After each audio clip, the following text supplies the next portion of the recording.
24 ঘণ্টা পাৰ হ'ল এতিয়া এটা যাত্ৰা কৰিছিলোঁ আমি ৰাম মন্দিৰৰ যাত্ৰা আৰু এই অযোধ্যা ৰাম মন্দিৰ যাত্ৰাৰ আমি এতিয়া বৰ্তমান পণ্ডিত দীনদয়াল উপাধ্যায় ষ্টেচনত আৰু যিহেতু আৰু কিছু সময়ৰ পিছতে আমি নিশা 10 বজাত হয়তো 10:30 ভিতৰত আমি গৈ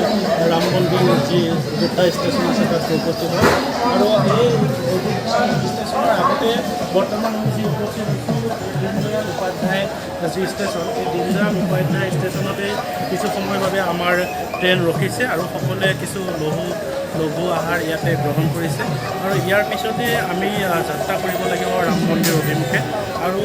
খুব সম্ভৱ আমি যিহেতু আশা কৰিছোঁ নিশা 10:30 বজাৰ ভিতৰত গৈ আমি সেই ষ্টেচন গৈ পাম হয়তো আৰু যদি লেট নহয় আৰু যদি ট্ৰেইন লেট থাকে তেনেহ'লে আমি নিশা 12 বজাত গৈহে আমি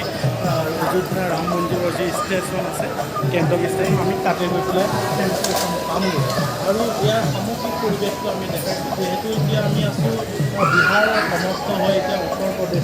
উত্তৰ প্ৰদেশৰ আমি এই দীনদয়াল উপাধ্যায় ষ্টেচনত আমি উপস্থিত আছোঁ আৰু মোৰ সতীৰ্থসকলো আহিছে সকলোকে এপাক দেখাম আমি যিহেতু 4জন ব্যক্তিয়ে মিলি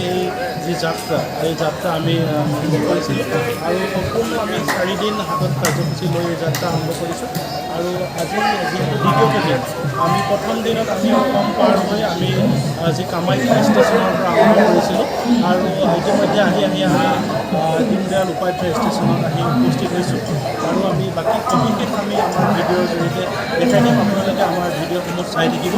আৰু আমি ৰাম মন্দিৰৰ প্ৰাংগণত গৈ আমি তাৰ সামগ্ৰিক পৰিৱেশ তাৰ যি আমি ৰাম মন্দিৰৰ যি সবিশেষ অন্যান্য যিসমূহ দৃষ্টিনন্দন আমি দৃশ্য আছে সমূহ দেখাবলৈ আমি তাৰ পৰা চেষ্টা কৰিম আৰু বৰ্তমান আমি ইয়াৰ পিছত হয়তো খুব সম্ভৱ নিশা হ'ব আৰু আমি আৰু ভিডিঅ' কৰিব নোৱাৰিম গতিকে আমি আজি দ্বিতীয় দিনৰ আজি শেষ কাৰ্যসূচী আমি বৰ্তমান চবেই আমি এই ভিডিঅ'ৰ পিছতে আমি ভিডিঅ' কৰিব হয়তো আৰু নোৱাৰিম যিহেতু আন্ধাৰ আহি আছে লাগে আৰু নিশাৰ আন্ধাৰত আমি ভিডিঅ' কৰিব নোৱাৰিম গতিকে আমি এই আজিৰ দিনৰ নিশাৰ আমি ক'ত আছোঁ আৰু কেনেধৰণে আজি আমি দিনটো পাৰ কৰিছোঁ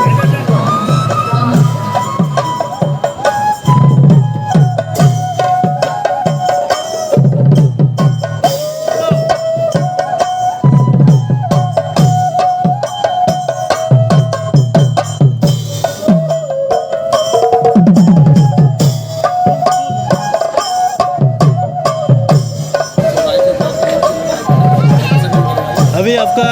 स्थल कहाँ पे है?